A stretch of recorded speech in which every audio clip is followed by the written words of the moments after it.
এই মাসটা হলো সিয়াম কিয়ামের মাস।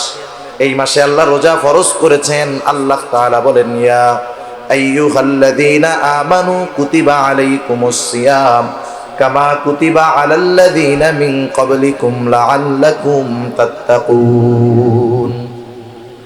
আল্লাহ রাব্বুল আলামিন বলেন, হে ঈমানদারেরা, কুতিবা আলাইকুমুস সিয়াম, তোমাদের উপরে রোজা ফরজ করা হয়েছে যেমনি ভাবে অতীতের মানুষের উপরেও ফরজ করা হয়েছিল। এই মাস সিয়াম তথা রোজার মাস, সাথে সাথে কিয়ামের মাস, মানে এই মাসে আমরা তারাবির নামাজ আদায় করি। এই মাস কত গুরুত্বপূর্ণ মাস! এই মাস হলো কোরআন নাজিলের মাস।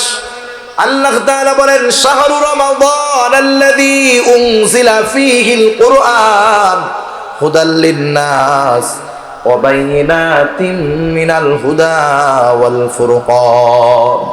এই রমাদান মাস হলো কোরআন নাজিলের মাস। আর সেই কোরআন কি? কোরআন হলো পার্থক্য, সত্য মিথ্যার মধ্যে পার্থক্য নির্ণয়কারী। কোরআন হলো ফুরকান। তাহলে এই মাস সিয়াম কিয়ামের মাস, এই মাস কোরআন নাজিলের মাস। শুধু তাই না, এই মাস কত বরকতময় মাস। এই মাসে আল্লাহর নবী বলেন, আসমানের দরজাগুলো খুলে দেওয়া হয়, রহমতের দরজাগুলো খুলে দেওয়া হয়, জান্নাতের দরজাগুলো খুলে দেওয়া হয়, জাহান্নামের দরজাগুলো বন্ধ করে দেওয়া হয়। এই মাসে শয়তানকে শিকলে আবদ্ধ করা হয়। শুধু তাই না, এই মাসে আল্লাহ তাআলা বান্দার গুনাহ মাফ করান সহজে। শুধু তাই না, এই মাসে আমল যদি ছোট করা হয়, প্রতিদান বড় দেওয়া হয়। কত অফারের মাস! এই মাসে আমরা অনেক মানুষ ইবাদত করব, রোজা রাখবো না ইনশাআল্লাহ? আমরা রোজা রাখবো, কিন্তু সমস্যা হলো কোথায়? আল্লাহর রাসূল সাল্লাল্লাহু আলাইহি ওয়াসাল্লাম রোজার ব্যাপারে কত ফজিলত, রমজান মাসের ফজিলত, রোজার ফজিলত, কত ফজিলত রোজার। রাসূল আকরাম সাল্লাল্লাহু আলাইহি ওয়াসাল্লাম বলেন, আল্লাহ তাআলা বলেছেন, আস-সাওমু লি ওয়া আনা আজজি বি। নবীজি বলেন, আল্লাহ তাআলা বলেন, সওম হলো আমার জন্য, এর প্রতিদান আমি আল্লাহ নিজেই দিব। শুধু তাই না, রাসূলুল্লাহ সাল্লাল্লাহু আলাইহি ওয়াসাল্লাম আরো কত ফজিলতের কথা জানান। আল্লাহর নবী বলেন, ইন্না ফিল জান্নাতি বাবান ইউকালু লাহুর রায়্যান। নবীজি বলেন, জান্নাতের মধ্যে স্পেশাল একটা দরজা আছে, সেই দরজার নাম হলো রায়্যান। এই দরজা দিয়ে অন্য কেউ ঢুকতে পারবে না। এটা রোজাদারদের জন্য স্পেশাল দরজা, রোজাদারদের জন্য স্পেশাল দরজা। ওই কিয়ামতের দিন ওই দরজার মধ্যে ফেরেশতা দাঁড়ায় থাকবে আর ডাকতে থাকবে, আইনাস সাইমুন, কোথায় রোজাদারেরা আসো। রোজাদারেরা ওই দরজা দিয়ে ঢুকবে, দরজা বন্ধ হয়ে যাবে। রোজাদার ব্যতীত ওই দরজা দিয়ে আর কেউ ঢুকতে পারবে না। শুধু তাই না, রাসূল আকরাম সাল্লাল্লাহু আলাইহি ওয়াসাল্লাম আর হাদিসের মধ্যে বলেন, আল্লাহ রাব্বুল আলামিনের নবী জানায় দেন, আস-সাওমু জুন্নাতুন, সাওম হলো ঢাল স্বরূপ। মানুষ যেমন নিজেকে শত্রুর অস্ত্রের থেকে ঢালের দ্বারা নিজেকে যেমন হেফাজত করে, রোজাদার কিয়ামতের দিন তার রোজার দ্বারা নিজেকে জাহান্নামের আগুন থেকে হেফাজত করবে। কত ফজিলত! রোজাদার না খায়া থাকলে একটা গন্ধ হয় গালে। অনেকে বুঝে না, অনেকে মনে করে রোজার দিন তো মুখে গন্ধ হইলে আল্লাহর কাছে খুব ভালো লাগে, এই চিন্তা কইরা মেসওয়াকও বাদ, বেরাসও বাদ, কিছুই করে না। আছে না এরকম? খবরদার, এই চিন্তা করা যাবে না যে মুখের গন্ধ, না না। সারাদিন না খাইলে পাকস্থলী যখন শুকনা থাকে, খালি হয়ে যায়, একটা গন্ধ সৃষ্টি হয়। দাঁত না মাজার কারণে ওই গন্ধটা না, সেজন্য মেসওয়াক করতে হবে রোজার দিনে, কোনো সমস্যা নেই। ওই পাকস্থলী খালি থাকার কারণে একটা গন্ধ হয়। যেমন আপনি যখন বাড়িতে যান বা গ্রামের বাড়িতে যান বা বাসা থেকে অনেক দিনের জন্য বের হন, বাসা ধুয়ে মুছে পরিষ্কার করে রেখে যাওয়ার পরেও 2-3 সপ্তাহ পরে যখন বাসায় আসেন, একটা গন্ধ সৃষ্টি হয়, নাকে পাওয়া যায়, ঠিক কিনা বলেন? ওই রকম পাকস্থলীতে যখন খাবার যায় না, শুকনা থাকে, একটা গন্ধ বের হয়। রাসূলুল্লাহ সাল্লাল্লাহু আলাইহি ওয়াসাল্লাম বলেন, লা খুলুফু ফামিস সাইমি আতয়াবু ইনদাল্লাহি মির রিহিল মিস্ক। নবীজি বলেন, রোজাদার রোজা রাখার কারণে, না খাওয়ার কারণে যেই গন্ধ হয়, মুখের মধ্যে যেই গন্ধ সৃষ্টি হয়, নবীজি বলেন ওই গন্ধটা আল্লাহ তাআলার কাছে মিশক আম্বরের চাইতেও বেশি প্রিয়। লাখলুফু ফামিস সাইমি আতয়াবু ইনদাল্লাহি মির রিহিল মিস্ক। রোজার আরো ফজিলত আছে, অভাব নাই ফজিলতের। এই যে রোজাটা যে আমরা রাখবো, সমস্যা হলো কি জানেন, আমরা রোজাটাকে মনে করি যে রোজা না খায়া থাকার নাম। সেহরি খাইলাম, সারাদিন যা খুশি করলাম, খালি খাইলে আর পান না করলে হলো, আর ইফতারির সময় ইফতার করলাম, আমি রোজাদার না। সম, সম আরবি, রোজা ফার্সি। আর সম শব্দের অর্থ হলো আল ইমসাকু আনিশ শাই, কিছু জিনিস থেকে বিরত থাকা, খাওয়া, স্ত্রীর কাছে যাওয়া, পান করা, এগুলা থেকে বিরত থাকা, সাথে সাথে আরো কিছু বিষয় থেকে বিরত থাকতে হবে। নবীজি এক হাদিসের মধ্যে বলেন, কারো রোজা হয় শুধু না খেয়ে থাকার নামান্তর। তারা সারাটা দিন না খেয়ে থাকে, এটাই হয়, বাকি কিছু হয় না। কারণ কি? কারণ ওই আল্লাহর বান্দা না খেয়ে আছে, রোজাও আছে, আবার মিথ্যা কথা বলতেছে, গুনাহ করতেছে, চোখের গুনাহ করতেছে, হাতের গুনাহ করতেছে, জবানের গুনাহ করতেছে, অন্যর হক নষ্ট করতেছে। রোজার মধ্যে সময় কাটে না, মোবাইলে গেমস খেলা কাটাইতেছে, সিনেমা দেখে সময় কাটাইতেছে। আল্লাহর কসম, যার রোজাটা হবে সাথে গুনাহ থাকবে, তার রোজা তাকে জাহান্নামের আগুন থেকে বাঁচাবে না। তার রোজা তাকে জাহান্নামের আগুন থেকে বাঁচাতে পারবে না। এজন্য নবীজি বলেন, কারো রোজা হয় না খেয়ে থাকার নামান্তর, এর দ্বারা কোনো মতে ফরজ আদায় হয়ে যায়, কিন্তু এক্সট্রা ফজিলত পাওয়া যায় না। মনে করেন 100-র মধ্যে 33 পাইলে পাস। কত পাইলে পাস? 33 পাইলে পাস। একজন 100-তে পাইছে 33, আর একজন পাইছে 100-তে 90। দুইজনেরই প্রাথমিক ফলাফল পাস, দুজনেরটাই কি পাস। একজন কোনো মতে পাস, আর একজন ভালো মতো পাস। একজন কোনো মতে পাস, আর একজন ভালো মতো পাস। বলেন তো, কোনো মতো পাস নিয়ে, মোটামুটি ফেলের পরে কোনো মতে পাস নিয়ে কোনো ভার্সিটিতে অ্যাডমিশন নেওয়া যাবে? ফর্মই তো তোলা যাবে না। এই বেটাও পাস, সেজন্য যে গোল্ডেন এ প্লাস পেয়েছে, ও সারা বাংলাদেশের যে কোনো ভার্সিটির ফর্ম উঠাতে পারবে, যে কোনো জায়গায় অ্যাপ্লাই করতে পারবে, ভর্তি পরীক্ষা দিতে পারবে। কিন্তু যে কোনো মতে পাস, সে কোনো মতে ঠেলা ঠুইলা মান সম্মান বাঁচাইছে, এই আর কি। এই পাশের দ্বারা চাকরি, ভালো জায়গায় ভর্তি, এটা অসম্ভব, ঠিক কিনা বলুন? ওই রকম ভাবে যে না খায়া থাকে, তারটা কোনো মতে রোজা হয়, কিন্তু ওই রোজার দ্বারা আল্লাহর থেকে প্রতিদান পাওয়া যায় না, জাহান্নামের আগুন থেকে ওই রোজা তাকে রক্ষা করতে পারে না। এজন্য যেহেতু আমরা কষ্ট করে রোজা রাখবো, রাতের বেলা তারাবি আদায় করব, আমরা প্রত্যেকেই সচেষ্ট থাকবো। আমার না খেয়ে থাকা হবে একটা রোজা, আর সারাদিন গুনাহ, অপরাধ, অন্যায় থেকে বাঁচার মাধ্যমে হবে আর একটা রোজা। সেজন্য আমরা বিরত রাখবো নিজেদের জবান, চোখ, সকল প্রকার গান, বাদ্য, গুনাহ থেকে। ওই সময় তো করবোই, সব সময়ের জন্য সবগুলা ছাড়বো, কিন্তু ওই সময়ের জন্য স্পেশাল ভাবে ত্যাগ করার অভ্যাস করব। কারণ কি?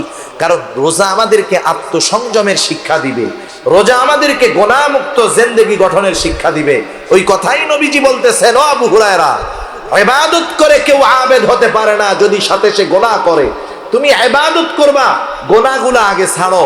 তুমি গুনাহ ছাড়ো, অল্প ইবাদত করলেও, দুনিয়ার মানুষ আবেদ না বললেও, আল্লাহর দরবারে তুমি আবেদ বলে গৃহীত হয়ে যাবা। সুবহানাল্লাহ। সেজন্য নবীও বলেন, আল্লাহ তাআলা বেশি ইবাদত চায় না। রাসূল আকরাম সাল্লাল্লাহু আলাইহি ওয়াসাল্লাম বলেন, আখলিস দীনাকা ইয়াকফিকাল আমালুল কলিল।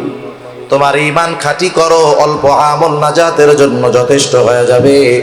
সেজন্য গুনাহমুক্ত আমল যদি হয়, গুনাহমুক্ত জিন্দেগি যদি হয়, গুনাহমুক্ত জিন্দেগি গঠনের অভ্যাস যদি হয়ে যায়, পাপ মুক্ত জিন্দেগি যদি আমরা গঠন করতে পারি, আমরা আমল অল্প করলেও আল্লাহর দরবারে আবেদ বলে স্বীকৃতি হয়ে যায়।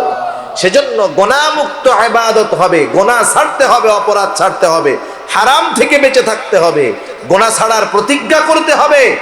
কারণ অনেক মানুষ আছে, একটা গুনাহ ছেড়ে তাওবা নসিব হয়েছে, আল্লাহর জান্নাতের বাসিন্দা হয়ে গেছে, আছে না নাই? সেজন্য আমরা জীবনের প্রত্যেকটা কাজ যদি শেষ কাজ মনে করে করি, তাহলে গুনাহমুক্ত জিন্দেগি গঠন করা সহজ। আরে গুনাহ ছেড়ে নেকের কাজ করে নাই, গুনাহ ছাড়ছে, তাওবা করছে, ও আল্লাহর দরবারে প্রিয় বান্দা হয়ে আল্লাহর দরবারে হাজির হয়েছে। সুবহানাল্লাহ। সেজন্য গুনাহ ছাড়ার দরকার, পাপ মুক্ত জিন্দেগি দরকার। রাসূলুল্লাহ সাল্লাল্লাহু আলাইহি ওয়াসাল্লাম সাহাবাদের সামনে বনি ইসরাইলের এক জালেমের ঘটনা বারবার বর্ণনা করে শোনাইছেন। রাসূলুল্লাহ সাল্লাল্লাহু আলাইহি ওয়াসাল্লাম বলেন, অতীতকালে বনি ইসরাইলের মধ্যে একজন জালেম ছিল। জালেম, সেই জালেমের নাম হলো কিফিল। হাদিসের মধ্যে আসছে কাফালাম, কিফিল হলো তার নাম। এই লোকটার ব্যাপারে নবীজি বলেন, এমন কোন গুনাহ নাই যেটা কিফিল করে নাই, এমন কোন গুনাহ নাই যেটা কিফিল করে নাই। রাসূল আকরাম সাল্লাল্লাহু আলাইহি ওয়াসাল্লাম বলেন, একদিন ওই জালেম কিফিলের কাছে একটা লোক আসছে, একটা মহিলা আসছে কিছু টাকা নেওয়ার জন্য। মহিলা জালেম কিফিলের কাছে এসে বলে, ও কিফিল, আমি অভাবে পড়েছি, কষ্টে আছি কিফিল, আমাকে কিছু সহযোগিতা করো, আমাকে কিছু টাকা ধার দাও। জালেম কিফিল মানুষকে টাকা ধার দিত না, তার অভ্যাস ছিল সে মানুষকে সুদে টাকা দিত। আছে না নাই শুরু? কতজন রোজার মাসে সেহরি ইফতারি ঘাপায়া খাবে, কিন্তু টাকা ঘুষের সুদের। আছে না? একবারে সামনে ডালি ভরা ইফতারি, সেহরির অভাব নাই, কিন্তু টাকা হারাম। হায় হায়, এই হারাম খাইয়া হারাম পইরা ইবাদতই তো কবুল হবে না, ঠিক না? জালেম কিফিল বলে, আমি কাউকে টাকা ধার দেই না, আমার থেকে টাকা নাও, সুদে নিতে হবে। মহিলা অভাবে পড়ে গেছে, তো হওয়ার ওয়াদা দাও। হাদিসের মধ্যে আসছে, কাদাল ফাকিরু আইয়াকুনা কুফরা, দারিদ্রতা মানুষকে কুফরি পর্যন্ত পৌঁছায়া দেয়। আপনার আমার আশেপাশে অনেক মানুষ আছে অপরাধের সাথে সম্পৃক্ত, নারী হোক পুরুষ হোক। কেউ চুরি করে, কেউ অন্যান্য অনেক অপরাধের পথে আছে, অর্থ উপার্জনের জন্য ওই অবৈধ পন্থা অবলম্বন করে। আপনি একটু নিরিবিলি তাকে ডাক দিয়ে জিজ্ঞাসা করবেন যে তুমি যে চুরি করতেছো, এই লাইনে আসছো, এটা কি ভালো কাজ, কেন আসছো? অধিকাংশ মানুষের উত্তর একটাই হবে আমার মনে হয়, যে এই পথে আমার আসার কারণ হলো আমার অভাব। আমি অভাবের কারণে চুরি করি, অভাবের কারণে ছিনতাই করি। একটা সময় আস্তে আস্তে সে কি হবে? চোর থেকে ডাকাত হবে, খুনি হবে, সন্ত্রাসী হবে, ঠিক কিনা বলেন? এখন এখানে আমাদের কিছু সামাজিক দায়বদ্ধতা আছে, শহরে হোক গ্রামে হোক। আমি যখন দেখব আমার কোনো প্রতিবেশী অভাবের কারণে তার স্বভাব নষ্ট হচ্ছে, গোনার পথে যাচ্ছে, ছেলে হোক মেয়ে হোক পুরুষ হোক নারী হোক, তখন তার প্রতিবেশী হিসাবে আমার দায়িত্ব হলো, আমি যদি সামর্থ্যবান হই, আমার আশেপাশে বন্ধু বান্ধব যদি সামর্থ্যবান থাকে, আমাদের উচিত হবে তাকে সহযোগিতা করা, গোনার থেকে ফেরানো। কারণ ওই ছেলেটা চুরি করেছে, আপনি যদি তাকে মামলা দিয়ে জেলে দেন, ও জেলের মধ্যে গিয়ে তো আর আল্লাহর ওলিদের সাথে থাকবে না। ও চুরি ডাকাতি করছে, ওদেরকে চোর ডাকাতদের সাথেই রাখবে। ওইখানে গিয়ে চুরির দায়ে জেলে গিয়ে ডাকাতি শিখে আসবে, এরপরে আইসা ডাকাতি করবে। যারা ওকে জেলে দিয়েছে তাদের বাড়িতে ডাকাতি করবে, খুনিদের সাথে থেকে খুন কিভাবে করতে হয় শিখে আসবে। ওই পরিস্থিতি হওয়ার আগে আপনারা 10 জন 20 জন 30 জন 40 জন মিলে আপনারা কিছু টাকা দিয়ে 200 500 100 টাকা দিয়ে একটা রিক্সা কিনে দেন না। এরপরে ওরে বলেন যে এই যে 10,000 20,000 টাকা দিয়ে তোর একটা রিক্সা কিনে দিলাম, তুই রিক্সা চালায় খা, তবু গোনার পথে যাস না। একটু আবেগ নিয়ে বলেন, দরদ নিয়ে বলেন। এই ছোট একটু সামাজিক কাজ, সমাজের কর্ম, 10 জনে মিলে একটু সহযোগিতা একটা মানুষকে পাপের থেকে ফেরাতে পারে, ঠিক কিনা বলেন? একটা পরিবারের খাবারের ব্যবস্থা করতে পারে। সেজন্য এই বিষয়গুলো আমাদের খেয়াল রাখার দরকার। কারণ কি জানেন? কারণ আমি সামর্থ্যবান মানুষ, আমাকে আল্লাহ তাআলা ক্ষমতা দিয়েছে, আমি খেতে পারি আর একজনকে খাওয়াতে পারি। আমার কোনো প্রতিবেশী যদি অপরাধ করে, গোনাহ করে, কিয়ামতের দিন যদি আল্লাহর দরবারে সে আসামির কাঠগড়ায় যায়, সে একা ওই কাঠগড়ায় দাঁড়াবে না। আমি সামর্থ্য থাকার পরেও তাকে সহযোগিতা না করার কারণে ওই অপরাধীর সাথে আমাকেও আল্লাহর আদালতে অপরাধীর সাথে দাঁড়াতে হবে, ঠিক কিনা বলুন? সেজন্য হাদিসের মধ্যে আসছে, কিয়ামতের দিন আল্লাহ রাব্বুল আলামিন একদল মানুষকে বলবে, শোনো, আমি অভুক্ত ছিলাম, দুনিয়াতে তোমরা আমাকে খানা দাও নাই।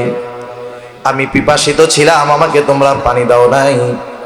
আমি বস্ত্রহীন ছিলাম, বস্ত্র দাও নাই। মানুষরা বলবে, আল্লাহ, আপনার তো এগুলার কোনো কিছুর প্রয়োজন নাই, আপনি কারো মুখাপেক্ষী নয়, এগুলার মুখাপেক্ষী নয়। আপনাকে যদি পাইতাম অবশ্যই দিতাম। তখন আল্লাহ তাআলা বলবে, ও আমার গোলাম, তোমার প্রতিবেশী অভুক্ত ছিল, তাকে তুমি খানা দাও নাই। বস্ত্রহীন ছিল, বস্ত্র দাও নাই। পিপাসিত ছিল, পানি দাও নাই। চিকিৎসার দরকার ছিল, তুমি চিকিৎসা করাও নাই। অথচ তুমি সামর্থ্যবান ছিলা, তুমি যদি তোমার প্রতিবেশীকে সাহায্য সহযোগিতা করতা, ওইটা আমি আল্লাহ পেয়ে যাইতাম। সেজন্য কোন প্রতিবেশী যদি অভাবগ্রস্ত থাকে, সেটা খেয়াল রাখার দায়িত্ব আমাদের। যাই হোক, এইবার জালেম কিফিলের শর্ত মহিলা মেনে নিল। অভাবের কারণে, প্রয়োজনের কাছে হেরে গেল মহিলা। জালেম কিফিলের শর্ত মেনে নিল। নির্ধারিত দিনে জালেম কিফিল মহিলার কাছে হাজির। একেবারে দরজা জানালা আটকানো, কেউ বাধা দেওয়ার নাই। জালেম কিফিল সে তার কর্ম করার জন্য প্রস্তুতি নিচ্ছে, আর মহিলা থরথর করে কাঁপতেছে। মহিলার দেহটা থরথর করে কাঁপতেছে। কিফিল মহিলার অবস্থা দেখে বলে, ও মহিলা, তুমি কাঁপো কেন? আমি তো তোমাকে জোর করি নাই, তুমি নিজে আমার শর্ত মেনে নিয়ে টাকা নিয়েছো, আমি তোমার উপরে কোনো প্রেসার ক্রিয়েট করি নাই। এইবার মহিলা বলতেছে, ও কিফিল, আমি তো কোনোদিন এই গুনাহ করি নাই, পাপের সাথে জড়াই নাই। ও কিফিল, আমার তো বড় ভয় হয়। ও কিফিল, তোমার সাথে জেনা করার পর আমি না জানি যদি মারা যাই, তাহলে কিয়ামতের দিন আল্লাহ রাব্বুল আলামিনের দরবারে আমি জেনাকারদের কাতারে আমাকে দাঁড়াতে হবে। আমি কান্না করতেছি আল্লাহর ভয়। কার ভয়? জোরে বলেন, কার ভয়? আল্লাহ তাআলার ভয়। জালেম কিফিলের একটা কথায় হয়তো অন্তরের পরিবর্তন চলে আসছে।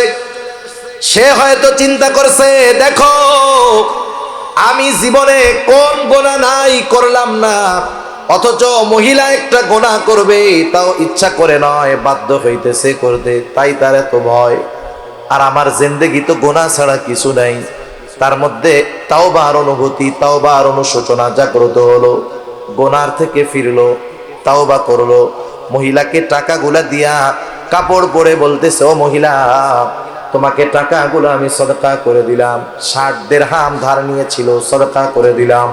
আর শুনে রাখো, আজকে থেকে আমি আর কোনো গুনাহ করব না, পাপ করব না। জালেম কিফিল তওবা করে বাড়িতে চলে গেল। ঘটনাক্রমে রাতের বেলায় দুনিয়া থেকে চলে গেল জালেম কিফিল। এলাকায় যদি কোনো জালেম মারা যায়, যার অত্যাচার জুলুমে এলাকার মানুষ নির্যাতিত, নিষ্পেষিত, নিপীড়িত, এরকম কিছু জালেম কিছু কিছু এলাকায় আছে না নাই? ও পয়সা থাকলে ওরে জোরে সালাম দেয় ভয়ে। মানুষকে সম্মান কয়েক কারণে করে।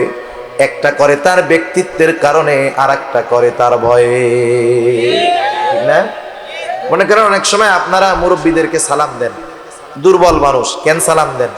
সম্মানের কারণে। ওলামায়ে কেরাম সম্মান করেন, সালাম দেন সম্মানের কারণে। অনেক সময় কাল্লু মস্তানরেও সালাম দেন, দেন না? কেন দেন? ভয়ে, না জানি সালাম না দিলে কোন সময় কি করে বসে, তার ঠিক আছে। সেজন্য মানুষ জালেমদেরকেও সম্মান করে ভয়ে।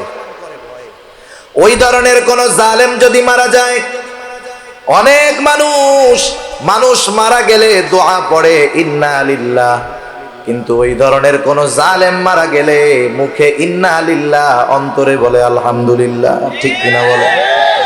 জালেম কিফিল মারা গেছে, এলাকার মধ্যে খবর ছড়ায় গেছে কিফিল মারা গেছে, এলাকার মানুষ খুশি। কিন্তু কিফিল তো গত রাত্রে তওবা করছে। হাদিসের মধ্যে আসছে, আল্লাহ রাব্বুল আলামিন কিফিলের দরজার মধ্যে কুদরতি ভাবে লিখে দিয়েছে, তোমরা কিফিলকে জালেম বলো না। কিফিল তওবা করেছে, আমি আল্লাহ কিফিলের গুনাহগুলা ক্ষমা করে দিয়েছি। তাহলে দেখেন, গুনাহ ছাড়ার মাধ্যমে আল্লাহর বন্ধু হওয়া যায়, আল্লাহর ওলি হওয়া যায়, বড় আবেদ হওয়া যায়।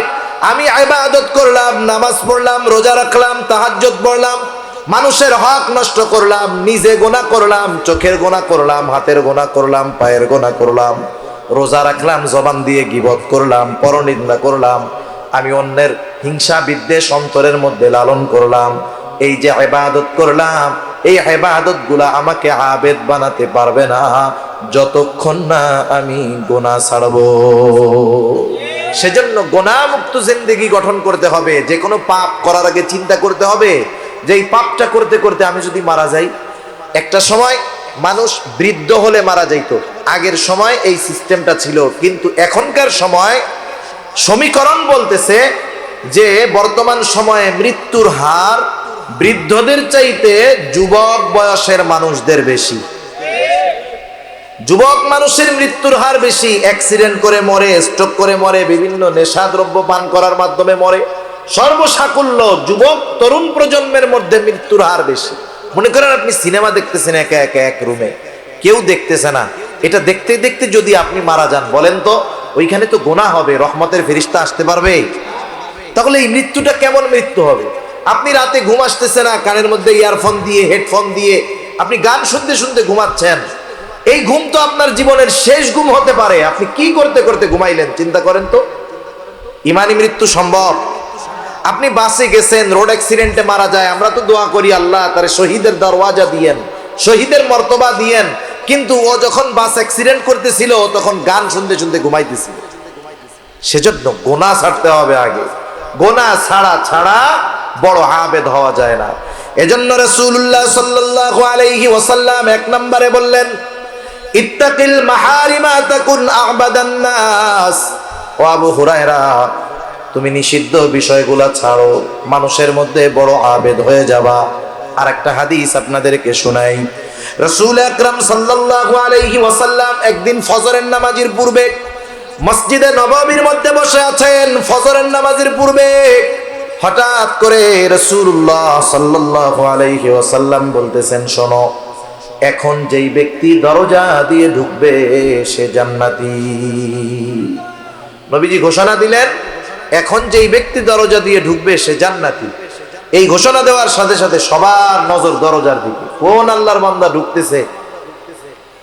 সবাই দরজার দিকে তাকায় দেখলো একজন লোক ঢুকছে।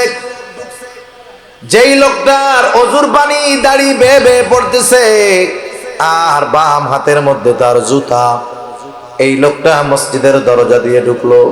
প্রথম দিন গেল, দ্বিতীয় দিন আবার রাসূলুল্লাহ সাল্লাল্লাহু আলাইহি ওয়াসাল্লাম বলতেছেন, ফজরের নামাজের পূর্বে এখন যেই ব্যক্তি দরজা দিয়ে ঢুকবে সে জান্নাতি। সবার নজর দরজার দিকে। দেখা গেল গতদিন যেই লোকটা যেই অবস্থায় ঢুকছিল আজকেও সে ঢুকছে। তার মানে অজুর পানি দাড়ি বেয়ে পড়তেছে আর হাতের মধ্যে জুতা নিয়ে মসজিদে ঢুকলো। 2 দিন চলে গেল। তৃতীয় দিন ফজরের নামাজের পূর্বে আবার রাসূলুল্লাহ সাল্লাল্লাহু আলাইহি ওয়াসাল্লাম বলেন, শোনো, এখন যেই ব্যক্তি দরজা দিয়ে ঢুকবে সে জান্নাতি। আবার তাকায় দেখে সবাই গত 2 দিন যে ঢুকছে আজকেও সে। এক লোকের ব্যাপারে নবীজির ঘোষণা পরপর 3 দিন যে লোকটা জান্নাতি, এই লোকটা যে জান্নাতি কোনো সন্দেহ আছে? কোনো সন্দেহ নাই। একজন সাহাবী, তার নাম হলো আব্দুল্লাহ ইবনে আমর ইবনুল আস রাদিয়াল্লাহু তাআলা আনহু। উনি চিন্তা করতেছেন এই লোকটার ব্যাপারে পরপর নবীজি 3 দিন জান্নাতি হওয়ার ঘোষণা দিল, ও যে জান্নাতি কোনো সন্দেহ নেই, কিন্তু ওর ব্যাপারে এমন ঘোষণা আসার কারণটা কি? আব্দুল্লাহ ইবনে আমর ইবনুল আস চিন্তা করলেন ওর বাড়িতে যাইতে হবে, থাকতে হবে, দেখতে হবে। আব্দুল্লাহ ইবনে আমর ইবনুল আস ওই লোকটার কাছে গিয়ে বলে, ও ভাই, আমি 3টা দিন তোমার বাড়িতে মেহমান হতে চাই, 3টা রাত তোমার বাড়িতে থাকবো। আমার খাবার টাবার কোনো কিছুর দরকার নাই, শুধু আমি 3টা রাত এশা থেকে ফজর তোমার বাড়িতে অবস্থান করব। লোকটা বলে, ঠিক আছে, কোনো অসুবিধা নাই। এইবার এশার নামাজ পড়ে 2 জন একসাথে বাড়িতে চলে গেল। স্বাভাবিক আল্লাহওয়ালা বুজুর্গ যারা, বড় আবেদ যারা, তারা রাতের নিরিবিলি সময়টাকে আল্লাহ তাআলাকে বেশি ডাকে, ঠিক কিনা বলেন? এইবার ওই লোকটা অপেক্ষা করতেছে, আব্দুল্লাহ ইবনে আমর ইবনুল আস অপেক্ষা করতেছে যে লোকটা কখন ঘুম থেকে উঠবে আর তার স্পেশাল আমলগুলা শুরু করে দিবে, অপেক্ষায় আছে। সারা রাত জেগে থাকলো আব্দুল্লাহ ইবনে আমর ইবনুল আস, কিন্তু লোকটার ঘুম থেকে উঠার নামে কোনো খবর নাই। ফজরের আজান দিল আর ঘুম থেকে উঠলো। প্রথম দিন সারা রাত জেগে থাকলো কিন্তু কোনো আমল দেখলো না। দ্বিতীয় দিন রাত আবার চিন্তা করতেছে আজকে বুঝি কিছু আমল করতে পারে, হয়তো গতকাল কোনো কারণে ঘুম থেকে উঠতে পারে নাই। আবার সারা রাত সজাগ, এশার নামাজ পড়ে ঘুমায়, ফজরের নামাজে উঠে চিন্তা করলো 2টা দিন চলে গেল, রাতে তো ঘুম থেকেই উঠলো না। এইবার তৃতীয় দিন অপেক্ষমান, সারা রাত সজাগ, আল্লাহর বান্দা আজকেও এশার নামাজ পড়ে ঘুমায়। এশার আজান না ফজরের আজান দিল আর ঘুম থেকে উঠলো। 3 দিন সারা রাত জেগে থেকে দেখলো কোনো আমল নাই। কি করলো সারা রাত? কিছুই না, খালি ঘুমাইছে। আব্দুল্লাহ ইবনে আমর ইবনুল আস রাদিয়াল্লাহু তাআলা আনহু উনার কৌতূহল আর দমন করে রাখতে পারেন নাই। এইবার লোকটাকে জিজ্ঞাসা করতেছে, ও ভাই, আমি পরপর 3টা রাত তোমার বাড়িতে অবস্থান করার কারণ হলো, আল্লাহর নবী, আমি তোমার বাড়িতে যেই 3 দিন অবস্থান করলাম তার আগের 3টা দিন ফজরের নামাজের পূর্বে তোমার ব্যাপারে জান্নাতি হওয়ার ঘোষণা দিয়েছেন। আমি একটু দেখতে চেয়েছিলাম তুমি কোন স্পেশাল আমল করো যার কারণে আল্লাহর নবী তোমার ব্যাপারে জান্নাতের সুসংবাদ দিয়ে দিলেন। এই স্পেশাল আমলটা দেখার জন্য আসলাম, কিন্তু তুমি তো এশার নামাজ পড়ে ঘুমাও আর ফজরের আজান দিলে উঠো, কারণটা কি? এইবার লোকটা বলে, শোনো ভাই, রাসূলুল্লাহ সাল্লাল্লাহু আলাইহি ওয়াসাল্লাম যদি আমার ব্যাপারে এমনটা বলে থাকেন তো আলহামদুলিল্লাহ। তুমি যে আশায় রাত্রি যাপন করেছো যে আমি কোনো স্পেশাল আমল করি নাকি, তুমি শুধু শুধু রাত জেগেছো। তুমি আমাকে ওই 3 দিন যেমনটা দেখেছো প্রতিটা দিন আমার এমন ভাবেই কেটে যায়। তার মানে আমি রাত্রে জাগিও না, কোনো নফল ইবাদতও করি না। যারা করে অভ্যাস আছে, যারা করেন বাদ দিবেন না, এটা আমি অন্য জিনিসের জন্য বলতেছি। এখন দেখেন, তাহলে তুমি কোন আমলের কারণে এমন হয়েছে? বলে, হ্যাঁ, আমার একটা জিনিস মনে হয় এটার জন্য হতে পারে। আমি 5 ওয়াক্ত নামাজ পড়ি, 5 ওয়াক্ত নামাজ পড়ি, হারাম হালাল বেঁচে চলি, অন্যের হক নষ্ট করি না। যতটুকু ফরজ ওয়াজিব সুন্নাত আছে এইটুকু করি। বলেন, ফরজ ওয়াজিব সুন্নাত, সুন্নাতে মুআক্কাদা, এটা একটা মুমিনের জন্য স্বাভাবিক কর্ম, ঠিক কিনা বলেন?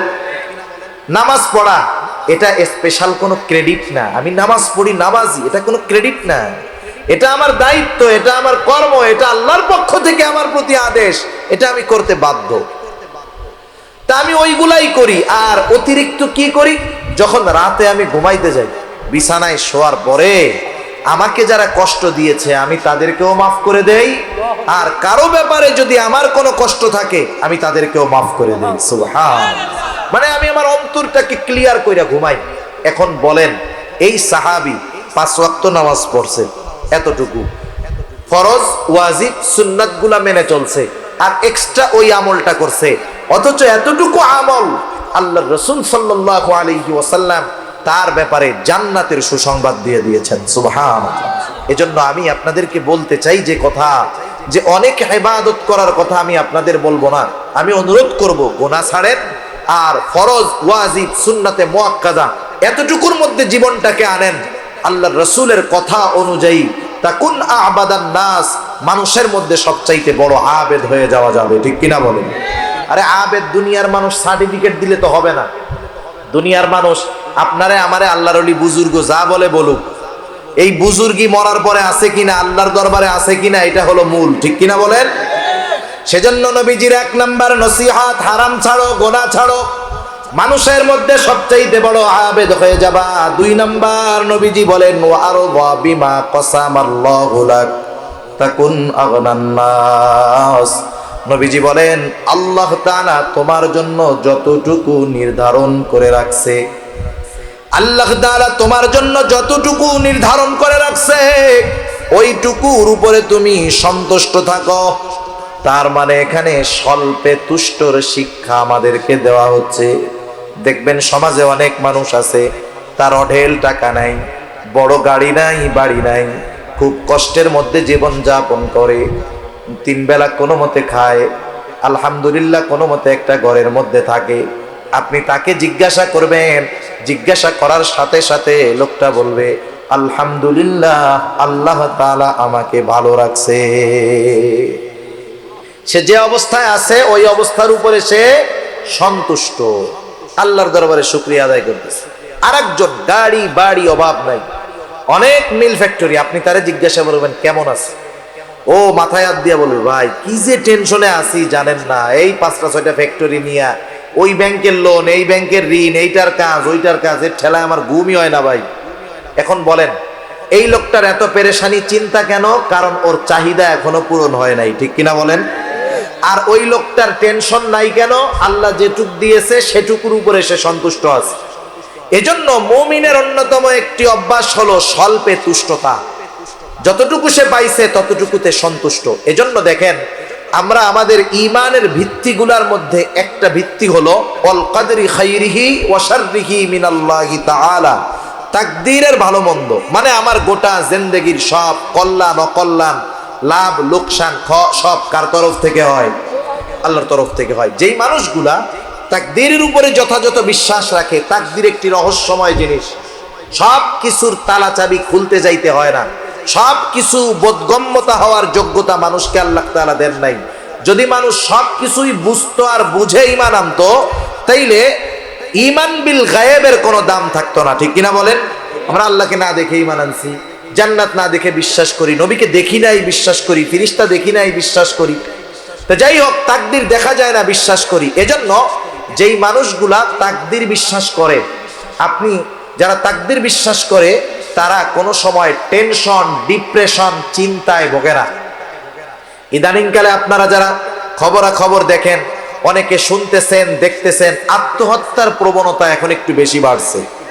শুধু তাই না, কেউ লাইভে আইসা আত্মহত্যা করতেছে, কেউ লাইভে আইসা নিজের গায়ে আগুন ধরায়া দিচ্ছে, কেউ পিস্তল দিয়ে মাথার খুলি গুলি মেরে খুলি ফালায়া দিচ্ছে, কেউ গলায় দড়ি নিয়ে মরতেছে, হরেক রকম পদ্ধতিতে আত্মহত্যা করতেছে, কেউ লাইভে আইসা ছাদ থেকে লাফ দিয়ে আত্মহত্যা করতেছে। আত্মহত্যা মানুষ কেন করে?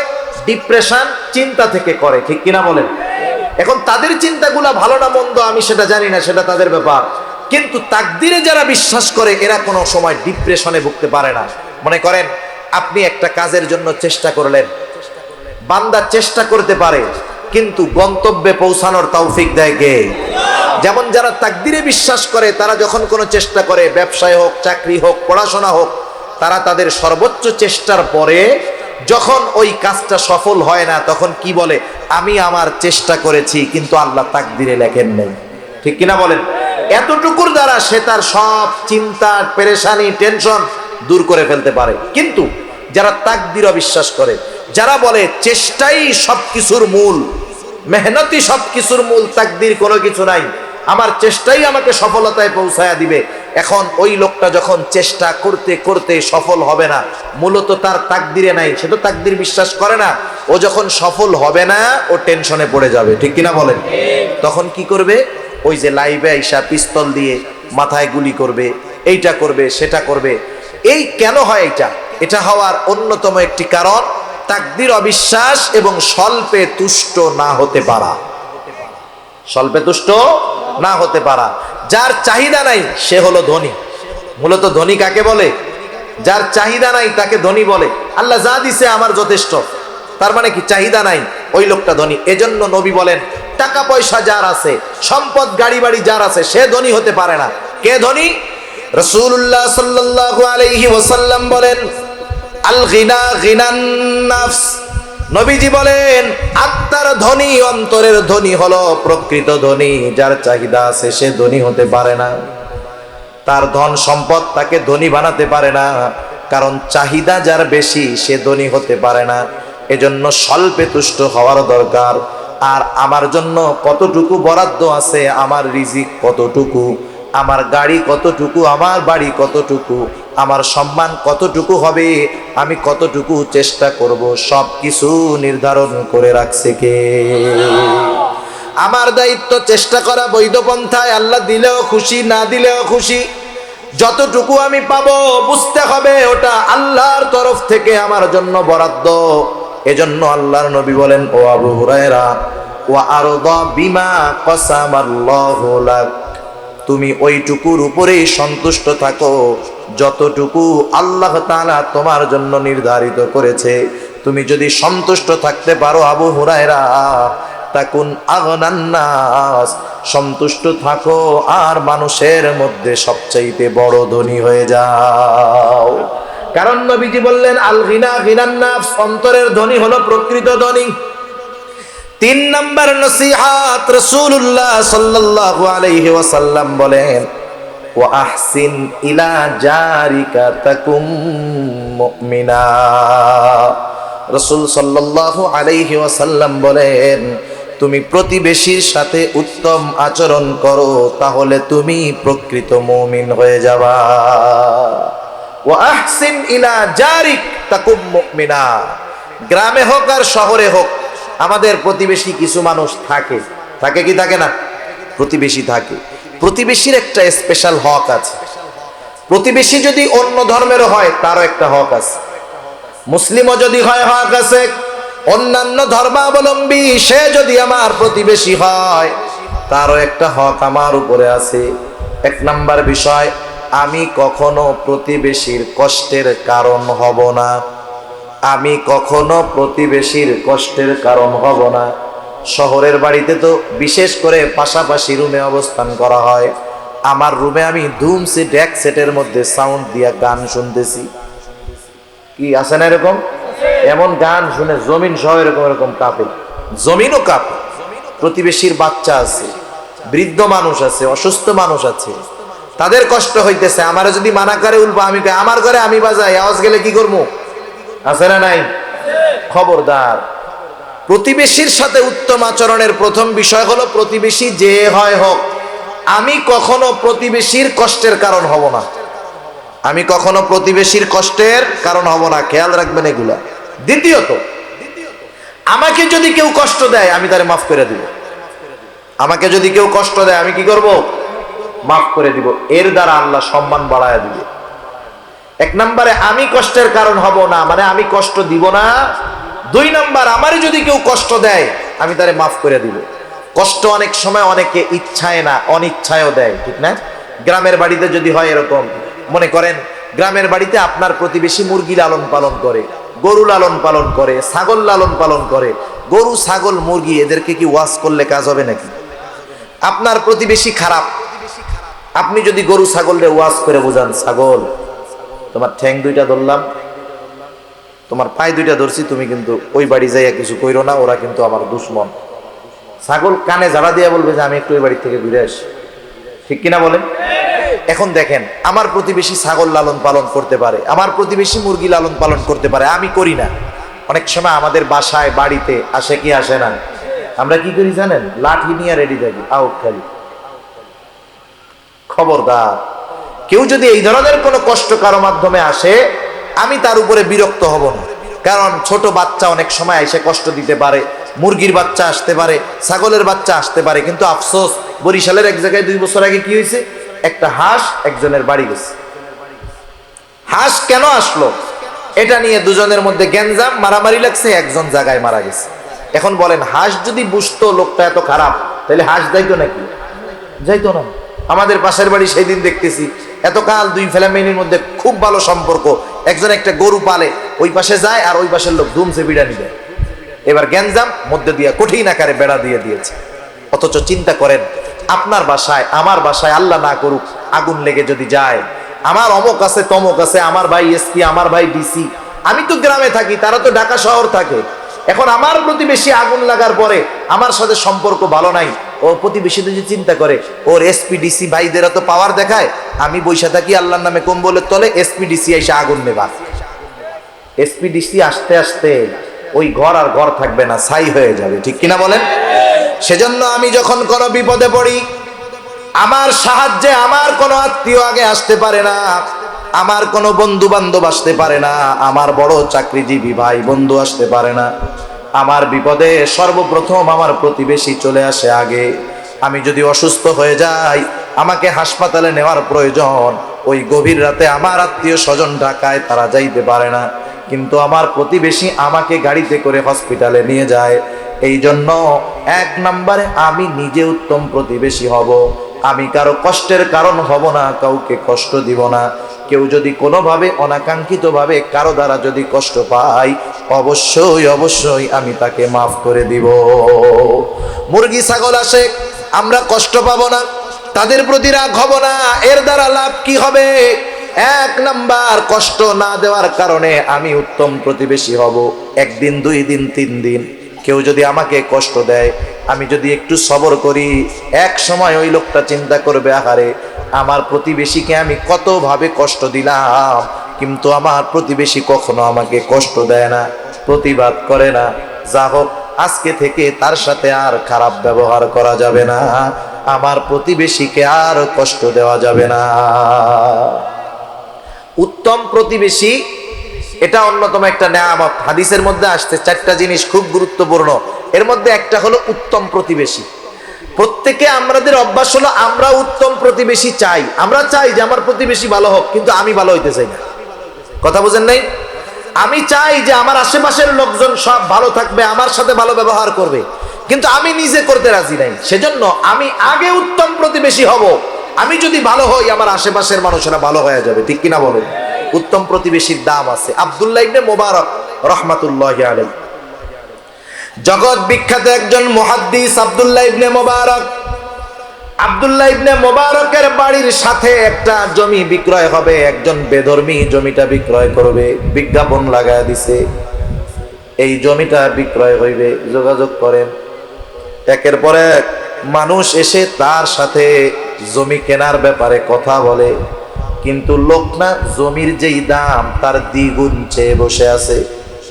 প্রত্যেকটা জায়গার একটা বাজার মূল্য আছে না? বাজার মূল্য যদি 10 লাখ হয়, আপনি নয় 10,000, 20,000, 1 লাখ বেশি চাইলেন, কিন্তু বাজার মূল্য 10 লাখ, তুমি দ্বিগুণ কেন চাও? এইবার বেধর্মী লোকটা বলতেছে, তোমরা বুঝতে পারো নাই আমার জমির দাম আমি কেন চাইলাম। 1 নাম্বার, আমার জমির দাম সাধারণ দাম ঠিক আছে, কিন্তু জমির দাম দ্বিগুণ চাওয়ার কারণ হলো এই জমিটা যে কিনবে সে আব্দুল্লাহ ইবনে মুবারকের প্রতিবেশী হয়ে যাবে, এই জন্য এই জমির দাম আমি দ্বিগুণ চেয়েছি। এবার লোকজন বলতেছে আমারে দাও, আমারে দাও, লটারি শুরু হয়ে গেছে। তাহলে চিন্তা করেন, একজন উত্তম প্রতিবেশী এটা আমাদের জন্য কল্যাণকর জিনিস, আর একজন খারাপ প্রতিবেশী সে আমার জন্য কষ্টের কারণ। আল্লাহ রাসূল সাল্লাল্লাহু আলাইহি ওয়াসাল্লাম এক হাদিসের মধ্যে বলেন, প্রতিবেশীর যেই হকগুলো আছে, প্রতিবেশীর সাথে আন্ডারস্ট্যান্ডিং ভালো রাখতে হবে, সম্পর্ক ভালো রাখতে হবে। কিন্তু সমস্যা কি, এখনকার জামানায় সবচাইতে বড় শত্রু হলো প্রতিবেশী আর এক প্রতিবেশী, ঠিক কিনা বলেন? অনেক সময় এমন হয়, সম্পদওয়ালা যারা, সম্পদওয়ালা টাকাওয়ালা যারা, এরা প্রতিবেশী যদি গরিব হয়, ও মনে মনে চিন্তা করে, ওরে যেমনেই হোক এখান থেকে যদি উচ্ছেদ করে দিতে পারতাম, আমার বিল্ডিংটা আর একটু বড় বানাইতে পারতাম, তাইলে আমার খুব ভালো হইতো। এই ধরনের চিন্তা কিছু মন মানসিকতা কিছু মানুষের আছে, এজন্য প্রতিবেশীরে কষ্ট দেয়। মনে করেন আপনি 3 তলায় থাকেন, শহরের বাড়িতে এই অবস্থাগুলো বেশি হয়। আপনি 3 তলায় থাকেন, নিচে টিন শেডওয়ালা লোক আছে না নাই? আপনি কি করেন, আপনার পোলার রাতের বেলা মৌত আইছে, আপনি জানলা দিয়ে এখন আব্বা স্টার্ট দিয়ে দাও। এ ধরনের কাজ কাম করা যাবে? জানালা দিয়ে থুতু ফালাবেন না, কাশি ফালাবেন না, কারণ আপনার প্রতিবেশী ওইখানে আছে, এটা তার জন্য কষ্টের কারণ হবে। আল্লাহর রাসূল সাল্লাল্লাহু আলাইহি ওয়াসাল্লাম এগুলা নিষেধ করেছেন। নবীজি বলতেছেন, শোনো, জিবরাইল আমাকে প্রতিবেশীর হকের ব্যাপারে এতটা গুরুত্ব দিয়েছে, এতটা তাগিদ দিয়েছে, আমি তো একটা সময় মনে করতেছিলাম না জানি প্রতিবেশীকেও সম্পদের ওয়ারিস বানায় দেওয়া হয়। যেই ওয়ারিসি সম্পদের একটা মালিকানা হয়তো প্রতিবেশীর জন্য আল্লাহ বরাদ্দ করে দিবেন। প্রতিবেশীর ব্যাপারে এতটা গুরুত্ব আল্লাহ রাব্বুল আলামিন আমার আপনার রাসূলকে দিয়েছেন, এটা আমাদের শিক্ষার জন্য। সেজন্য আমরা প্রতিবেশীর সাথে ভালো আচরণ করব। নবীজি বলেন, তাইলে কি হবে? তাইলে তোমরা প্রকৃত মুমিন হতে পারবা। সুবহানাল্লাহ বলেন। কারণ আমার দ্বারা যদি কেউ কষ্ট পায়, আমি যদি হাজি হই, গাজী হই, তাহাজ্জুদ গুজারি হই, আমি প্রকৃত মুমিন মুসলমান হতে পারি নাই। আমি আমার প্রতিবেশীকে কথার মাধ্যমে কষ্ট দেই, জবানের মাধ্যমে কষ্ট দেই, হাত পা কথা অঙ্গ প্রত্যঙ্গের দ্বারা কষ্ট দেই, আমি প্রকৃত মুমিন হতে পারি নাই। রাসূলুল্লাহ সাল্লাল্লাহু আলাইহি ওয়াসাল্লাম বলেন, আল মুসলিমু মান সালিমাল মুসলিমুনা মিন লিসানিহি ওয়া ইয়াদিহি। নবীজি বলেন, প্রকৃত মুসলমান হলো সে যার মুখ এবং হাত থেকে অপর মুসলমান নিরাপদ থাকে।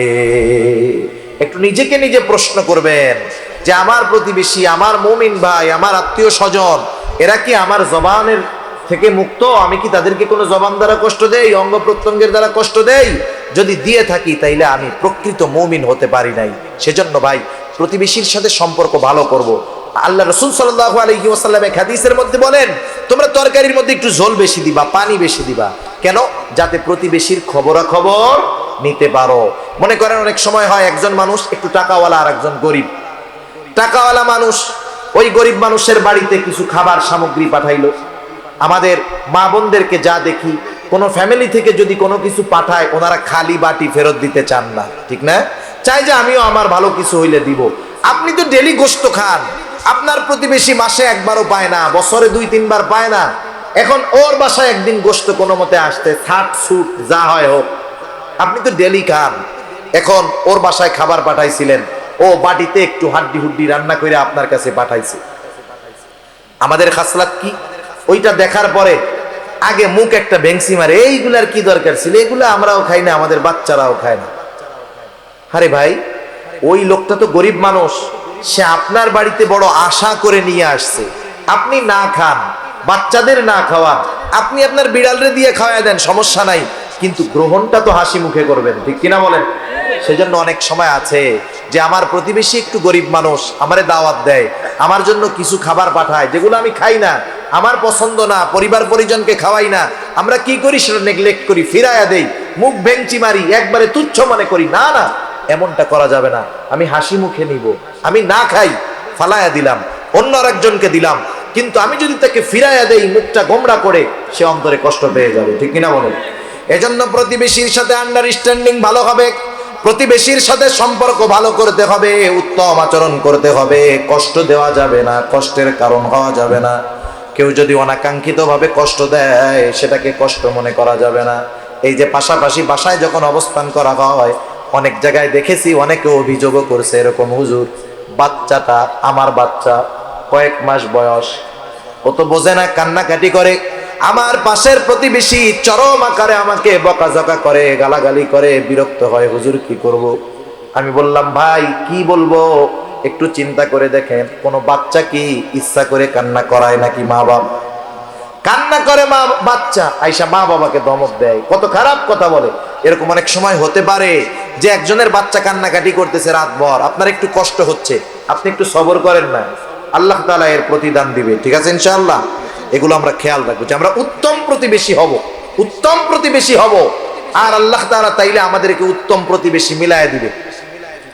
3 নাম্বার নবীজি বলেন, 4 নাম্বার নবীজি বলেন, ওয়া আহিব্বা লিন-নাস মা তুহিব্বু লিনাফসিকা তাকুম মুসলিমা। রাসূলুল্লাহ সাল্লাল্লাহু আলাইহি ওয়াসাল্লাম বলেন, তুমি মানুষের জন্য সেটাই পছন্দ করবা যেটা নিজের জন্য পছন্দ করো। তুমি মানুষের জন্য সেইটা পছন্দ করবা যেটা নিজের জন্য পছন্দ করো। এই যে রমজান মাস আসতেছে, বিভিন্ন গ্রুপ অফ ইন্ডাস্ট্রি জাকাত দিবে, জাকাত দিবে না? জাকাত দিবে, জাকাত, জাকাতের শাড়ি, জাকাতের লুঙ্গি ওই ঢাকা থেকে আনবে, এক একজনের একটা লুঙ্গি দিবে, একটা জাকাতের শাড়ি দিবে। মানুষ হুড়োহুড়ি করে আনতে যাবে, আনতে গিয়াও আবার অনেক মানুষ মারাও যাবে, ঠিক কিনা বলেন? এদেশে সব কিছুর দাম আছে, শুধু মানুষের জীবনের দাম নাই। তামাম দুনিয়ায় সব কিছুর দাম আছে, মানুষের জীবনের দাম নাই। ওই যে 25-30 জন প্রতি বছরই এরকম 50-60-100 জন মারা যায়, কিন্তু সিস্টেমের পরিবর্তন নাই। কারণ যারা জাকাত দেয় এরা আল্লাহর জন্য দেয় না, ওরা দেখানোর জন্য দেয়। আল্লাহর জন্য যদি জাকাত দিত তাইলে জাকাত গ্রহীতাও একটা সময় জাকাত দেওয়ার যোগ্যতা অর্জন করতো, ঠিক কিনা বলেন? মনে করেন জাকাতের মালের সিস্টেম হলো, যার উপরে জাকাত ফরজ সে যখন একজন মানুষকে, অসহায় দুস্থ মানুষকে জাকাতের টাকা দিয়ে দিবে, তখন ওই টাকার মালিকটা সে হয়ে যাবে। আর যারা জাকাত দেয় তাদের এই ক্রেডিট নেওয়ার কোনো ভাব নাই যে আমি জাকাত দিচ্ছি, বরং বিষয়টা এমন না, বরং বিষয় হলো আল্লাহ সুবহানাহু ওয়া তাআলা ধনীর সম্পদের মধ্যে দরিদ্র গরিব অসহায়ের হক রেখে দিয়েছেন আল্লাহ তাআলা। যাকাত দেওয়া মানে কোন দরিদ্র অসহায়কে সহযোগিতা করা তা নয়, বরং আল্লাহ প্রদত্ত হকটা তার কাছে পৌঁছায়া দেওয়া, ঠিক কিনা বলো? সেজন্য গরিবকে যাকাত দিয়ে আল্লাহর কাছে শুকরিয়া আদায় করার দরকার ছিল। আল্লাহ, তাদের হকটা আমার কাছে ছিল, আমি তাদের কাছে পৌঁছায়া দিতে পারছি, আপনার দরবারে শুকরিয়া আদায় করি। কিন্তু তা না কইরা কি করে, আরো ক্রেডিট দেখাবে, এমন পদ্ধতিতে যাকাত দিবে যাতে দারিদ্রতা দূর হয় না। একটা মানুষকে আপনি যাকাত দিলেন, আপনার 10 লক্ষ টাকা যাকাত হয়েছে। স্বাভাবিকভাবে আমাদের দেশে কোনো মানুষের কাছে যদি 50-55 হাজার টাকা, 52.5 ভরি রূপা অথবা 7.5 ভরি রূপা যদি উভয়টা টাকা মিলায়া থাকে, তাইলে 52.5 ভরি রূপায় যেই পরিমাণ টাকা হয়, ওই টাকা যদি কারো কাছে 1 বছর সংরক্ষিত থাকে, তাহলে সে সাহেবে যাকাত হয়ে যায়, তার উপরে যাকাত দেওয়া ওয়াজিব হয়। তার কাছে যদি 50,000 টাকা থাকে, সে 1250 টাকা যাকাত দিয়ে দিবে। বেশি থাকলে ওই অনুযায়ী শতকরা 2.5% হারে যাকাত দিয়ে দিবে। সহজ হিসাব, শেষ, ক্লিয়ার হিসাব। এখন দেখেন, মনে করেন এক্সাম্পল বোঝানোর জন্য বলি, আমার যাকাতের টাকা হয়েছে 1 লক্ষ টাকা, কথার কথা, আমি 1 লক্ষ টাকা যাকাত দিব। আমি যদি 200 মানুষের মধ্যে ওই 1 লক্ষ টাকা দেই, একজন পাবে কয় টাকা? 500 টাকা। কয় টাকা? 500 টাকা দিয়ে আজকের জামানায় একদিনের বাজার হয় না। এতে কি হবে? ওই দরিদ্র মানুষগুলো দরিদ্রই থেকে যাবে। কিন্তু আমি যদি এটা করতাম, আমি 10টা রিক্সা কিনলাম, 1 লক্ষ টাকা দিয়ে 4টা-5টা আমি ইজি বাইক কিনলাম, রিক্সা কিনলাম, আমি 10 জন যাকাত গ্রহীতা নিতে পারে এমন লোককে বললাম, ভাই শোনো, এই যে 10টা রিক্সা 10 জনকে দিলাম, ওই এক একজনের ফ্যামিলিতে 5 জন করে যাকাত খাওয়ার উপযুক্ত লোক আছে, আমি একজনকে দিলাম, উপকার হলো 6 জনের। কয় জনের? জোরে বলেন, কয় জনের? 6 জনের। সে ওটা পরিশ্রম করে ইনকাম করে খাইতে পারলো। এই সিস্টেমে যাকাত দেওয়ার দরকার ছিল। যদি দেওয়া হতো, তাহলে সমাজ থেকে যাকাত নেওয়ার লোক পাওয়া যাইতো না, অধিকাংশ মানুষ যাকাত দেওয়ার যোগ্যতা অর্জন করতো, ঠিক কিনা বলে? সেজন্য আমাদের সমাজ ব্যবস্থায় যে পদ্ধতিতে যাকাত দেওয়া হয়, এর দ্বারা যাকাত আদায় হয় না, এর দ্বারা যাকাত আদায়ও হয় না, দারিদ্রতাও দূর হয় না। মূল উদ্দেশ্য যেটা ছিল যাকাতের, এটার দ্বারা হাসিল হয় না। তা যে কথার থেকে গেলাম, যাকাত দিচ্ছ, কাপড় দিচ্ছ, ভালো কথা, কমপক্ষে ওই ধরনের একটা লুঙ্গি দাও যেই ধরনের লুঙ্গি তুমি নিজে পরো, ঠিক কিনা বলেন? ওই ধরনের একটা শাড়ি দাও যেই শাড়ি তুমি তোমার ওয়াইফকে পছন্দ করে কিনে দাও। কিন্তু তুমি এমন লুঙ্গি দাও, মাশাআল্লাহ, একবার ধোয়ার পরে ওইটা তেনা না লুঙ্গি টেরি পাওয়া যায় না, ঠিক কিনা বলেন? বলেন তো, এরকম যদি কাউরে দেয়, সে যদি ওইটা নিয়ে বলে, স্যার এইবারের এই কাপড়টা, যেহেতু দেওয়ার পরে মালিক তো আমি, দেওয়ার পরে মালিক তো ওই যাকাত গ্রহীতা, সে তখন ওইটা কাউরে হাদিয়া দিতে পারবে, কোনো অসুবিধা নেই।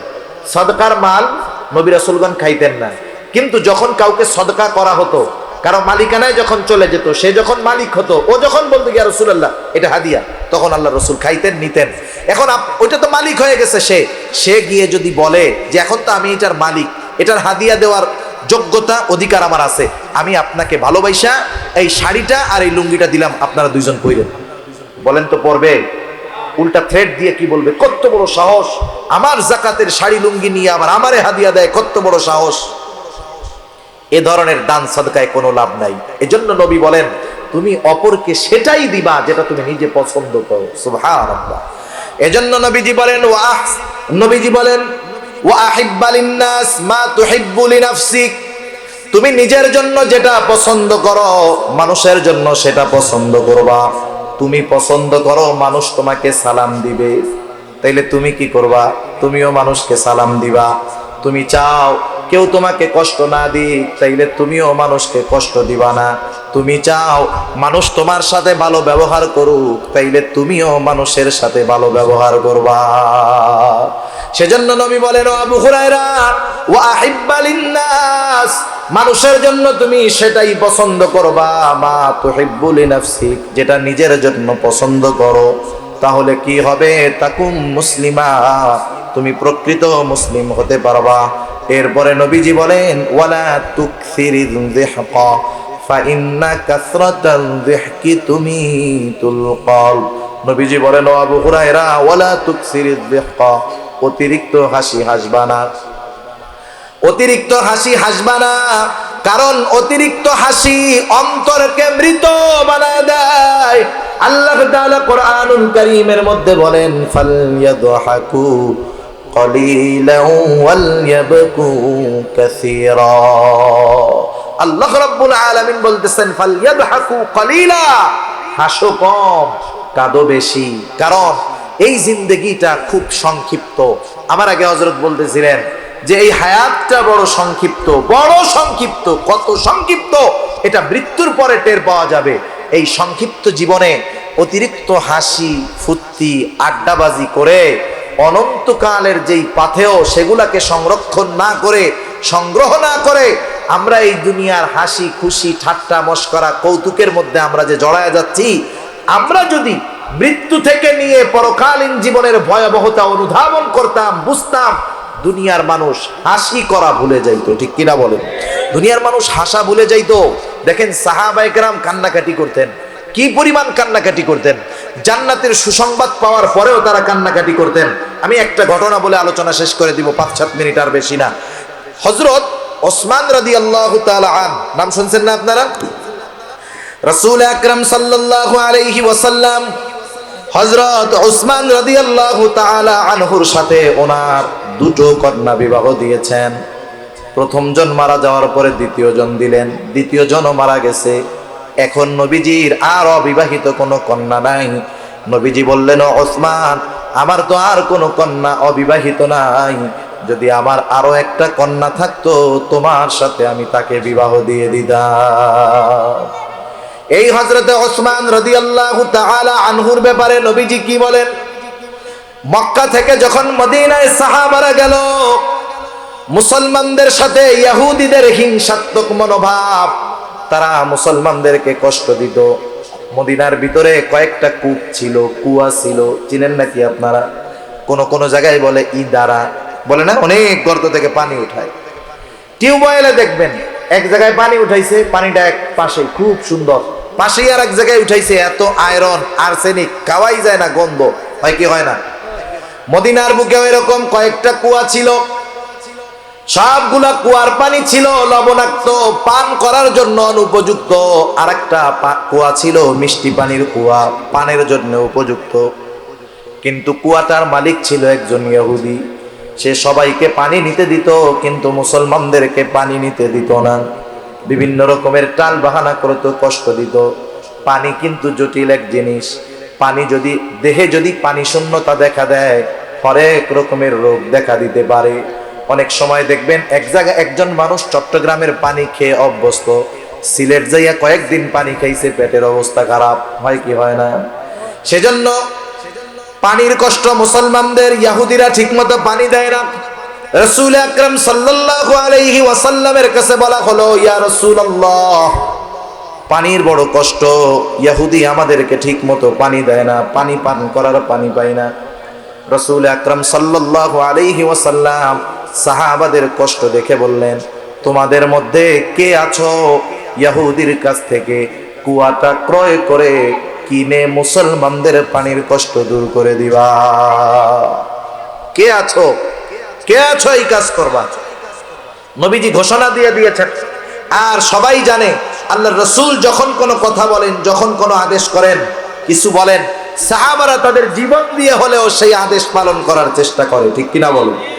ইহুদির কাছে খবর গেছে, ইহুদি বুঝতে পারছে কাম সারা, এইবার আমার এই কুয়া আমি 10 গুণ দাম দিয়ে বিক্রয় করতে পারবো, তারও বেশি দিয়ে পারবো, কারণ মুহাম্মাদের অনুসারী এই কুয়ার যা দাম বলবো ওরা সেটা দিয়ে কিনবে। অনেকে আশা করে গেছে, মনে করেন কুয়ার দাম 10,000 টাকা, একজন নিয়ে গেছে 20,000। কুয়াটা বেচবা? হ্যাঁ বেচবো। কত দিবা? 20,000। আরে মিয়া, এই মাল কি 20,000 নাকি? কারণ কিছু কিছু সময় ডিমান্ড যখন বাড়ে, চাহিদা যখন বাড়ে, ডিমান্ড যখন বাড়ে, 2 টাকার জিনিসও 20 টাকা হয়ে যায়। ঠিক কিনা বলেন? এই যে করোনা যখন শুরুতে আসছে, শুরুতে করোনা যখন আসছে তখন খালি একই বিজ্ঞাপন, করোনা থেকে বাঁচতে হাত ধন, 3 ফিট দূরে থাকেন আর মাস্ক লাগান, এটা আপনাকে করোনা থেকে সুরক্ষা দিবে। মানে এই প্রচারণা যেই চলতেছে, অনেক ফার্মেসির দোকানে মাস্কের ডিব্বা বছরের পর বছর পয়লা রাখছে, একটাও বিক্রয় হয় নাই, ইঁদুরে খেয়ে ফেলছে। ওই মাস্ক গুলাও এখন বেচার রাস্তা হয়ে গেছে, ঠিক কিনা বলেন? ওই সময় করোনার আগে আমিও মাস্ক ব্যবহার করতাম মাঝে মধ্যে। ওই মাস্কের এক একটা বান্ডিলে 50টা থাকতো, 30 টাকা, 35 টাকা, 40 টাকা, 50 টাকা দিয়ে এক একটা বান্ডিল কেনা যাইতো, উন্নত মানের জিনিস দিয়ে বানানো। এখন যেগুলা বাজারে পাওয়া যায় যে সার্জিক্যাল মাস্ক, ওগুলা একেবারে লো কোয়ালিটির জিনিস দিয়ে বানানো, কিন্তু ওই সময়ের গুলো হাই কোয়ালিটির ছিল। এই তো বাজারে বিক্রয় হয়তো 2 টাকা করে পিস সর্বোচ্চ। ওই মাস্কও বাজারে শর্ট পড়ে গেছে, 30, 40, 50 টাকা দিয়ে একটা মাস্ক কেনা লাগছে, ঠিক কিনা বলেন? এইবার ইহুদি চিন্তা করেছে, পেয়ে গেছি সুযোগ। একের পর এক সাহাবী যায়, সব সম্পদ নিয়ে যায়, কেউ ইহুদির কুয়াটা কিনতে পারে না। হযরত ওসমান গনি রাদিয়াল্লাহু তাআলা আনহুর কাছে খবর পৌঁছাইল যে আল্লাহর রাসূল এমন কথা বলেছে, আর ইহুদি কুয়ার দাম বেশি চাইতেছে। হযরত ওসমান রাদিয়াল্লাহু তাআলা আনহু চলে গেল ইহুদির কাছে, গিয়ে বলে, ও ইহুদি, তুমি তোমার কুয়ার দাম কত চাও? ইহুদি বলে, কত দিবা? হযরত ওসমান রাদিয়াল্লাহু তাআলা আনহু বলে, আমি কত দিব তা নয়, তুমি যত চাইবা তত দিয়ে তোমার কুয়া আমি কিনে নিব। তোমার ব্ল্যাঙ্ক চেক দেওয়া হইল, তুমি সংখ্যা বসায় দাও, কত চাও? একবারে বহুগুণ দাম দিয়ে, অনেক বেশি দাম দিয়ে হযরত ওসমান রাদিয়াল্লাহু তাআলা আনহু ইহুদির কাছ থেকে কুয়াটা কিনে মুসলমানদের জন্য ওয়াকফ করে দিছে। মালিকানাও রাখে নাই, দিয়ে দিছে, মুসলমানরা ব্যবহার করবে, সবার জন্য ওপেন, সবাই ব্যবহার করবে। রাসূলুল্লাহ সাল্লাল্লাহু আলাইহি ওয়াসাল্লামের কাছে খবর পৌঁছাইল, ইয়া রাসূলুল্লাহ, মুসলমানদের পানির কষ্ট দূর হয়ে গেছে। কেমন করে দূর হলো? একজন বলল, ইয়া রাসূলুল্লাহ, আপনার জামাতা ওসমান রাদিয়াল্লাহু তাআলা ইহুদির কাছ থেকে বহু দামে কুয়া কিনে আমাদের জন্য ওপেন করে দিয়েছে, ওয়াকফ করে দিয়েছে, আমাদের পানির কষ্ট দূর হয়ে গেছে। রাসূল সাল্লাল্লাহু আলাইহি ওয়াসাল্লাম বলতেছে, তোমরা শোনো, ওসমান ইহুদির কাছ থেকে কুয়া কিনে নাই, ওসমান আল্লাহ তাআলার কাছ থেকে জান্নাত কিনে নিয়েছে। এই রকম ঘোষণা যেই মানুষগুলার ব্যাপার, এই মানুষগুলাও কান্না করতো। হযরত ওসমান রাদিয়াল্লাহু তাআলা আনহু কান্না করতেন, কবর দেখলেই কান্না করতেন। জিজ্ঞাসা করা হতো, ও ওসমান, আল্লাহর নবী আপনার ব্যাপারে এমন ঘোষণা দিয়েছে, আপনি জান্নাতি, জান্নাত ক্রয় করে নিয়েছেন, আপনি কেন কান্না করেন কবরের ভয়? হযরত ওসমান রাদিয়াল্লাহু তাআলা আনহু বলতেন, শোনো, নবীজি আমাকে জান্নাতের নিশ্চয়তা দিয়েছেন, ঠিক আছে, কিন্তু এই কবরে আমার মধ্যে আমার সাথে কেমন আচরণ করা হবে, এই ব্যাপারে কোনো নিশ্চয়তা নবী আমাকে দেন নাই। সেজন্য এই মানুষগুলাও দেখেন মৃত্যুর ভয়ে, কবরের ভয়ে চিন্তিত ছিল। কিন্তু আজকে আমাদের কি হলো? কেমন উদাসীনতা আমাদেরকে পেয়ে বসলো। অট্ট হাসি, ঠাট্টা, মশকরা, এমনি তো চলে কৌতুক, মোবাইলে আছে, টেলিভিশনে আছে, আবার এখন আমরা হাসি কৌতুকের জন্য মাঝে মাঝে হুজুরও দাওয়াত করি, আছে না নাই? আরে এই হুজুরের ওয়াজ চলে, হুজুর বেটা হাসাইতেই পারে নাই। হাসি কৌতুক, মিথ্যা কথা বলে হাসাবে, একটু মজা করাবে, এই ধরনের হুজুর দাওয়াত দিয়ে আমরা হাসার জন্য হুজুর আনি, অনেকে আনেন অনেক জায়গায়। এগুলা যারা ওই ধরনের আয়োজন করে ওরাও খেয়ানতকারী, যারা আমার মতো এখানে এসে বসে মানুষদের মনোরঞ্জন করার জন্য মিথ্যা বলে, কৌতুক বলে হাসায়, ওরাও আমানতের খেয়ানতকারী, ঠিক কিনা বলে? সেজন্য নিজের জীবনের কথা চিন্তা করেন। আজকে মৃত্যুবরণ করেন, রাতে মারা যান, এত সুন্দর বাড়ি গাড়ি রেখে গেছেন, এই রাতটাও আপনাকে আপনার পরিবার ঘরে থাকতে দিবে না। সাথে সাথে ফোন দিয়া মুয়াজ্জিন সাহেব, ইমাম সাহেবরে বলবে যে, আরে ভাই তাড়াতাড়ি আসেন, গোসল করাবেন সকালে, কিন্তু এখনই বাইর করে রাখেন, পোলাপান ঘুমাইতে পারতেছে না। এটাই জীবন, এটাই বাস্তবতা, ঠিক কিনা বলে? তাহলে এই জীবনে এত হেসে, এত হাসি ঠাট্টা করে কেন আমরা জীবনের সময়গুলো নষ্ট করতেছি? কেন অন্তরটাকে মৃত বানায় ফেলতেছি? আমরা হাস্যরস আছে, এটার মধ্যে সীমাবদ্ধতা আছে। আল্লাহ রাসূল সাল্লাল্লাহু আলাইহি ওয়াসাল্লাম হেসেছেন। আপনি মিথ্যা বলে কাউকে হাসানো, এটা শরীয়তে বৈধ নয়। অধিকাংশ ক্ষেত্রে আমরা যা দেখি, শুনি, যতটুকু বুঝতেছি, এই হাসাহাসি যত কাণ্ড আছে অধিকাংশ ক্ষেত্রে মিথ্যা দিয়ে হাসানো হয়। এখান থেকে তো মিথ্যা বর্জনের শিক্ষা দেওয়ার কথা ছিল, কিন্তু এখান থেকেই যদি মিথ্যা বলে হাসানো হয় তাহলে মানুষ কি করবে? সেজন্য শরীয়তের মধ্যে বৈধতার মধ্যে থেকে হাস্যরস অবৈধ নয়। আর হাসির ক্ষেত্রেও আমরা খেয়াল করব, ওই যে দৈত্যর মতো হা হা হা করে হাসবো না। হাসির সুন্নাত আছে না নাই? আল্লাহ রাসূল সাল্লাল্লাহু আলাইহি ওয়াসাল্লাম মুচকি হাসি হাসতেন। কি হাসি হাসতেন? মুচকি হাসি। সেজন্য হাসার ক্ষেত্রেও লিমিটেশন আছে। মুমিনের হাসাটাও হবে ইবাদত, মুমিনের কথাটাও হবে ইবাদত, ঠিক কিনা বলেন? সেজন্য আমরা আমাদের বিষয়গুলো খেয়াল রাখবো। অতিরঞ্জিত হাসাহাসি করব না, এতে আল্লাহর নবী বলেন কি হবে? কলব মারা যাবে। আর মৃত কলব ইবাদতের মজা পায় না, মৃত কলব ইবাদতে মজা পায় না। সেজন্য আল্লাহর নবীর নসিহতগুলো খেয়াল করব। একটু শোনেন। 1 নাম্বার, আমরা যদি সবচাইতে বড় আবেদ হতে চাই আমাদেরকে গুনাহ ছাড়তে হবে। 2 নাম্বার, আমি যদি ধনী হতে চাই, আমি যদি আত্মার প্রশান্তি চাই, অন্তরের ধনী হতে চাই, ডিপ্রেশন টেনশন মুক্ত জিন্দেগি আমি গঠন করতে চাই, আমি চাই যে চিন্তা মুক্ত জিন্দেগি আমি অতিবাহিত করব, তাহলে আল্লাহ রাব্বুল আলামিনের পক্ষ থেকে যতটুকু আসছে অতটুকুতেই সন্তুষ্ট থাকতে হবে, ঠিক কিনা বলেন? আর একটু কথা আসলো বলি, একটু চিন্তা করেন। মনে করেন একটা লোক একতলা বিল্ডিং এ থাকে, একতলা বিল্ডিং। অনেক মানুষের আছে একতলা পাকা ঘর নাই, আছে বলেন? নাই। ওই একতলাওয়ালা বাড়ির পাশে একজনে 20 তলা বিল্ডিং বানাইছে। কয়তলা? এখন একতলা এসি লাগানো টাইলস করা বাড়িওয়ালা যদি 20 তলার দিকে তাকায়, ওর একতলা কি মনে হবে বলেন তো? Public toilet. কি মনে হবে? ও 20 তলার দিকে তাকাইলে ওর ভালো একতলা, ভেতরে টাইলস করা, এসি সব আছে, ওর কি মনে হবে? আয় রে 20 তলা, আর আমারটা তো ওর বাসার সামনে টয়লেটের মতো লাগতেছে। তাহলে দেখেন, আমি যখন উপরের দিকে তাকাইলাম, আমি যে অবস্থায় আছি আমি সন্তুষ্ট থাকতে পারলাম না। কিন্তু আমি যদি একটু নিচের দিকে তাকাই, আমি আমার পাশে যদি তাকাই, হায় রে আমি তো ইটের বাসায় আছি, উপরে ছাদ আছে, ঝড় বৃষ্টি সব হেফাজতে আছে, কিন্তু আমার পাশের বাসাওয়ালা তা তো টিন শেড, শীতে কষ্ট, গরমে কষ্ট। এখন বলেন, টিন শেডওয়ালা যদি একতলাওয়ালার দিকে তাকায়, ওর কি মনে হবে? ওরটারে মনে হবে যায় রে আমি কিসের মধ্যে আছি। এখন যে টিন শেডের মধ্যে আছে সে যদি একটু বস্তির দিকে তাকায়, যে হায় রে মানুষগুলো কেমন করে ত্রিপল দিয়ে কষ্ট করে রইছে, এদিকে যখন তাকাবে ওর অবস্থার উপরে তার শুকরিয়া আসবে। সেজন্য আমি যে অবস্থানে আছি তার চাইতে আমার নজরটা হবে নিচের দিকে, তাইলে আমি স্বল্পে তুষ্ট থাকতে পারবো।